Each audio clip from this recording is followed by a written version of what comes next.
Abo banyagihugu bidoga bavuga ko bari bagurishije ikawa yabo idatonoye mu kwezi kwandamukiza kw'ihinguriro ryo mu Rurengera riri muri komine nshasha ya Bugendana intara ya Gitega. Uyu yavuganye na radio RPA asigura ko bari gutegereza guhabwa amafaranga yabo mu kwezi kwa gatandatu guheze ibitahejeje ngo bibe nk'uko bari bavyiteze. Nakabona ntangire ko kumenyesha ko bazi kuduhemba udufaranga twacu tw'ikawa bashoreye kw'izine ya Rurengera muri komine yagutse ya Bugendana yahoze ari mutawe ya kera. Ivyo biruko aho twategeza kuronka amafaranga mu kwezi kwa gatandatu ariko hageze ko tuyaronka baca batubwira ko dutegereza kuguruza amakonti muri kopeke canke mu zindi banki kuko ngo nta muntu baha amafaranga mu ntoki. Kubera babona ko bariko barahomba, abo barimyi b'ikawa basaba ko botunganirizwa kugira bashobore kugura ibikoresho vy'ishure vy'abana babo. Twagira tubabwire yuko turiko turahomba vyinshi kubera ko abana bagira basubire kw'ishuri, nta niforume turagura, nta n'amakaye, eka n'ibindi vyankenerwa kuko n'inima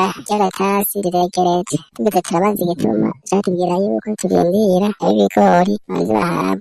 Tubaze ko rero ibigori n'ikawa ari ibintu bibiri bitandukanye, tugasaba ko dutunganirizwa dushobore kuronka udufaranga twacu. Mu ruganda rwa radio RPA ntitwashoboye kuronka uwo batazira Trésor ari nawe arongoye iryo hinguriro rya Rurengera kugira ngo twumve ico avuga kuri iyo myidogo y'abarimyi b'ikawa.